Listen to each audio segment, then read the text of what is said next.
तो दास, आज आपको जो अधिकतर रोगी आते हैं, आत्मा दास की रोती है।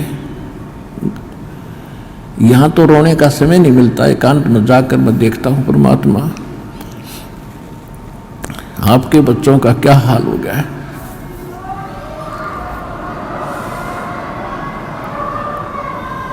एक एक टूक को तरस रहे हैं, एक एक रोटी के लिए सारा दिन भटकते फिरते, और ऊपर से एक कहर अलग से टूटे हैं इनके ऊपर। किसी को संतान नहीं, वो उसी दुख में सड़ रहा है, जल रहा है। किसी का कैंसर है, किसी को और दोष है, और एक पल का इनको पता नहीं कब क्या हो जाएगा। तो इस कारण से परमात्मा से अर्जी लगाता है दास कि दाता हम तो इसे निकम्मे हैं, और आपको ही मालूम हम कितने कैसे अच्छे होते तो चले जाते। अभी से अच्छे भी आप बनाओगे, दृढ़ता भी आप ही लाओगे, तभी हम आगे बढ़ पाएंगे। फिर भी इतनी, उसके बाद भी कोई मर्यादा ठीक नहीं रखता है और अपनी मनमानी करता है, फिर हमारी अर्ज भी फेल और भगवान भी मदद आपकी नहीं करेगी। तो सबसे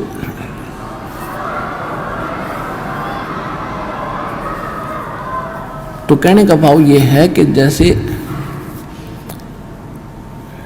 एक भक्त के मतलब अच्छी कितनी, इस ज्ञान से कितना फर्क पड़ा।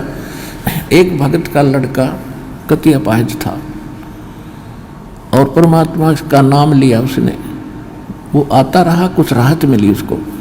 राहत मिली तो वो तब तक 1 2 4 10 12 साल भर वो आया, उसको ज्ञान समझ में आ गया और उस बच्चे को सतनाम तक प्राप्त हो गया, और फिर उसकी मृत्यु होगी। अब उस पिता को कति दुख नहीं था। उसने ये शब्द कहा कि जी आपका बच्चा शरीर छोड़ गया, सतलोक चला गया, वहाँ भी कोई बात ना, या तो आत्मा परमात्मा की है, और उसने देखना है कि उस अपनी आत्मा को वो कैसे छुड़वाओगा परमात्मा इस काल के जाल से। तो उन्हें बोला जी कति दुख नहीं बने, घनी खुशी हुई एक मेरा बेटा सतनाम लेकर मर गया। और आप तो कहते हो कि प्रथम नाम से मनुष्य जीवन मिलेगा, और उसके तब भक्ति का बीज दृढ़ हो गया। तो देखो कितना हल्का हो गया। पहले वो कहर हो रहा था वो बच्चा, उसके लिए एक ज्ञान से हल्कापन, और फिर समाधान हो गया। और वो ये गारंटीड बात है, 10 महीने में यही सतलोक आश्रम में दिखा दूंगा उस बालक को, दूर नहीं जाएगा। तो हमारा यहाँ जो मूल सौदा है, जो मूल हम सौदा करते हैं, वो तो इस आत्मा का कल्याण का है, और बाकी जो आपको सुख देंगे हम यहाँ परमात्मा देगा। दास तो देखो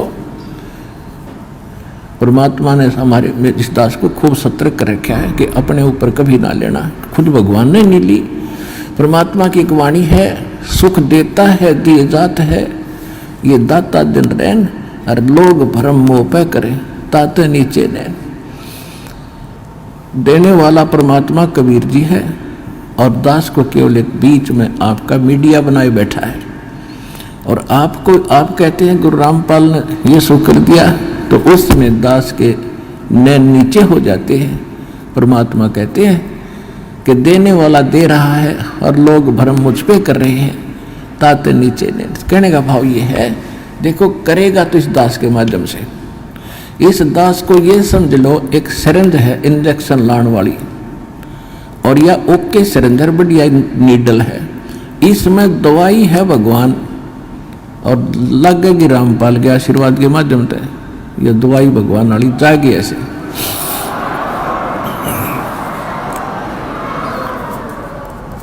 तो इस प्रकार आप जी ने पहले तो ज्ञान समझना चाहिए। ज्ञान के ऊपर दास ने जोर दिया है, भगवान का भी आदेश है कि घर घर देखो बोध विचारा, सत्य नाम सब ठोर उचारा। घर घर में ये ज्ञान की चर्चा चलेगी, शुरू होगी। जिस घर में आप जाओगे जाते भगवान के अतिरिक्त कोई चर्चा नहीं सारे दिन, ना तो इनमें कोई ताश बत खेला करता, कोई इधर उधर की गप्पे मारा करता, फलाने ने ऐसे कर दिया, धकड़े ने ऐसे कर दिया, ये गप्पे मारा करते घर बैठ के। आज हमें फर्स्ट टाइम है कोई, या तो सुबह का नित्यनेम, दोपहर की रामायणी, शाम की आरती, बीच में मंत्र, हमें इतना बड़ा सिलेबस दे दिया, हमने बकवाद करने का समय को नहीं। और समय मिलता है तो मालिक की चर्चा ही करते और कराते हैं। कितना अच्छा समय मिल गया।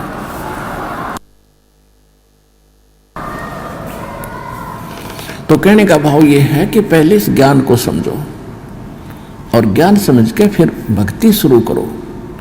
चाहे कितना भयंकर रोग है, भगवान परमात्मा ने प्रसन्न कर दो।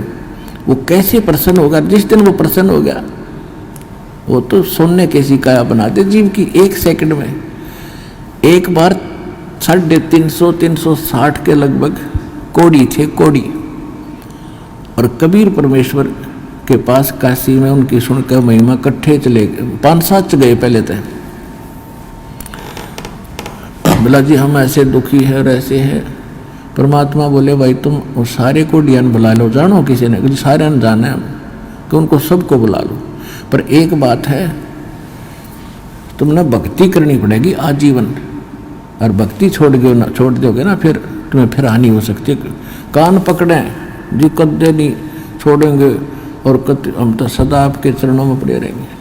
360 कति कोडी चाम पड़ा था कट कट के, और परमात्मा ने आशीर्वाद मात्र से सारे 1 सेकंड में कति स्वस्थ कर दिए। कबीर भगवान ने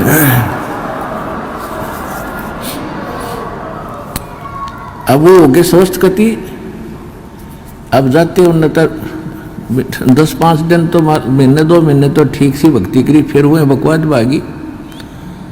कोई कितना किसी कपड़े पहरे अंडर, कोई ब्याह करवा लिया और कितो कोई फंड कर रहा है, वो भक्ति छोड़ गए। अब परमात्मा ने दास को एक इंस्ट्रक्शन दे रखी है कि परमात्मा करता ऐसे भी सकता है, लेकिन वो करके देख लिया ये बकवादी को ना कब आते। अब उनको सुख भी दे दिया, फिर काल के पाले में जा खड़े हुए, क्या फायदा हुआ? वेस्ट, मालिक की शक्ति खराब गई। लेकिन परमात्मा ने अपनी, वैसे मालिक की पावर तो एंड होता ही नहीं, लेकिन उस समय मालिक ने यह दिखाना था कि भगवान जो काम करा करा वो कबीर जी कर रहे थे। और इससे सिद्ध है कि कबीर इज गॉड। उस प्रमाण के लिए ये भी हमारे लिए सिद्ध होता है कि परमात्मा कबीर जी है।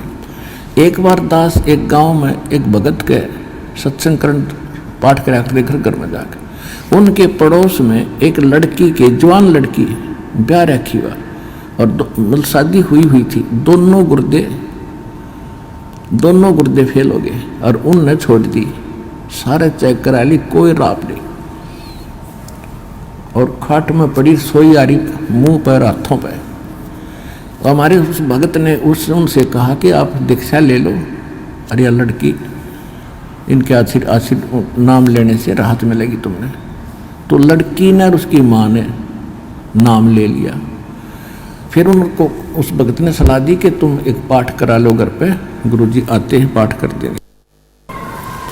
हम उनके घर पाठ करने गए तो वह लड़की एक चारपाई पर पड़ी और उठन की हिम्मत नहीं, इन्हों कहती है उठती है नहीं। 6 महीने से खाट पकड़ रखी है। उसको उठा के भगत और परिवार वाले वहाँ जहाँ दास बैठा था वहाँ ले प्रणाम कराया। मैंने उनसे कहा कि इसको सेवा करवाओ, बर्तन साफ कराओ। भगत गए हुए थे 20-30 जैसे सत्संग जाते थे हम पाठ करा, तो खाना खुना बनाते थे वहाँ, इनका बर्तन साफ कराओ। उनके घर वाले सोचने लगे भाई कैसे बर्तन साफ करेगी। भगत बोले जो कहा है तुम ऐसे करो, इसको बैठाओ पिड्डे पे। वो बैठा दी, 2 घंटे बर्तन साफ करे और अपने आप उठ के चल पड़ी।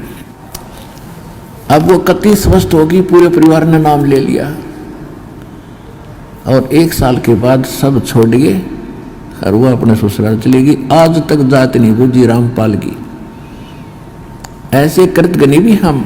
तो अब परमात्मा ने हमें भी दिखाया है कि इतना जल्दी ना करे, करना तो है लेकिन ये टिक जाएंगे जब सारा ठीक कर देंगे। तो इसलिए परमात्मा ने उनको आशीर्वाद से कोड भी ठीक कर दिया, फिर काल की बकवादों में। तो इसे हम पसंद नहीं करते। हम चाहते हैं कि आपके अंदर भक्ति बनी रहे और धीरे धीरे आपका यो रोग ठीक हो, तब तक आप ज्ञान समझ जाओ।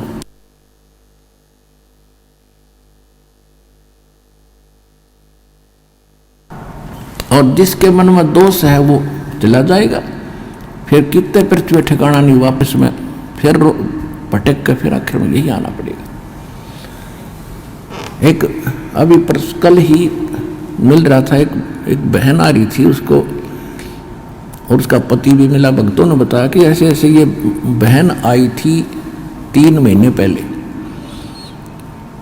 और इसको बहुत समझाया, नाम ले ले, इसका पति ने नाम ले लिया, इसने ना लिया। और ये भी आप विचार कर लेना, जो यहाँ आकर दीक्षा नहीं लेकर वापस जाता है तो उसकी कोई करड़ाई है, कोई भयंकर कर्म उसको दुख देने वाला है, जिस कारण से काल उसने परमात्मा की ओट में आन नहीं दे रहा। तो 3 महीने पहले वो आई थी बेटी, नाम ना लेके गई, फिर छत पड़ गई उसके ऊपर और रीढ़ की हड्डी टूट गई, और सीधी पड़ी है कति अलण की न टहलन की।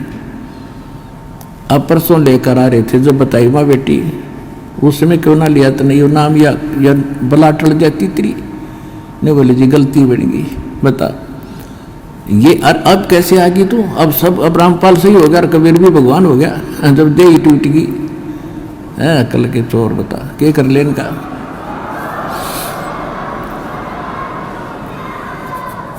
दुख में सुमरण सब करे, सुख में करे ना कोई।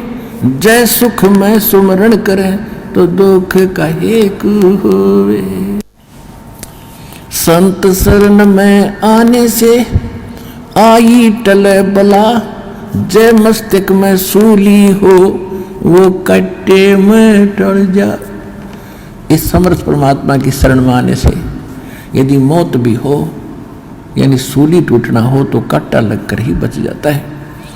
अब जो प्रसंग चल रहा है पुण्यात्माओं के दास, जैसे यहाँ सुनता है, कई भक्त आते हैं, ये ऐसे तो घने मिलते समय ने बोला जी कति घना ठीक हो गया, थोड़ी सी कसर रह रही है। मैं कहा यह कसर तो रखनी है सारे, मगर यह ना रही ना तो फिर भाग जाओगे, वो काल के उसमें पाले में खड़े हो जाओगे जा करके। ऐसा नहीं, परमात्मा इतना दुख नहीं देने देगा आपको कि आपकी जान चली जा। तो इसलिए परमात्मा भी कहते हैं, हमें संकेत करते हैं, सुख के माथे सिला पड़ो जो नाम हृदय से जावे, और बलिहारी उस दुख के जो पल पल नाम रटावे।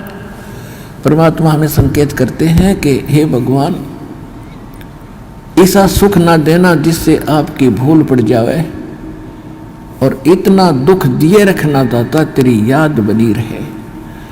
तो पुण्यात्माओं, हम सुखी होते ही भगवान बोलते हैं, और दुख जब हमारे ऊपर आते तो कर्मों के हैं, और फिर हमें भगवान याद आता है। तो हमारे, अब देखो आपके पापों में आग लगा रखी, भगवान ने आग लगा रखी, जो संचित कर्म है उनके भी और जो प्रारब्ध वाले इनमें भी। जब कर्म जले हैं, जब भी घास जलता है तब भी धुआं धावा आग उग थोड़ी बहुत दिखे जानो दुख दे रही है, लेकिन कति रोग कटन लाग रहा है आपका, तो थोड़ा बहुत कष्ट भी हो उसने सहन कर लेना।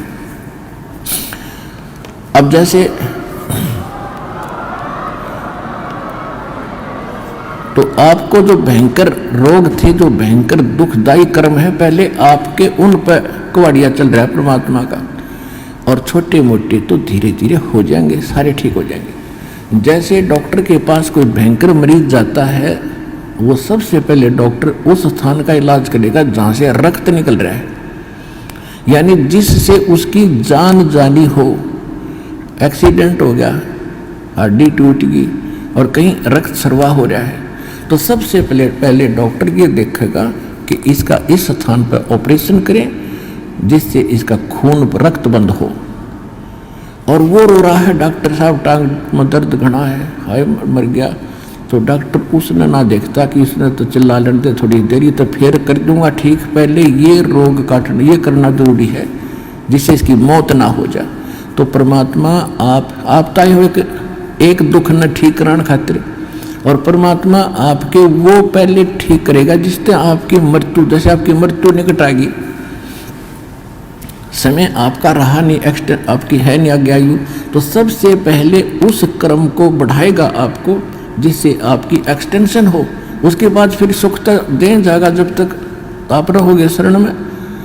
तो इसलिए आप विश्वास के साथ इस मार्ग पर लगे रहो, और जैसे दास कहे वैसे चलो।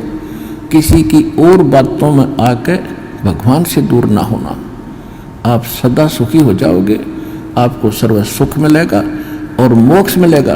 ये सुख तो रुंगे में मिलेंगे, फ्री ऑफ कॉस्ट मिलेंगे, और मूल सौदा आपका मोक्ष होगा, वो गारंटीड होगा।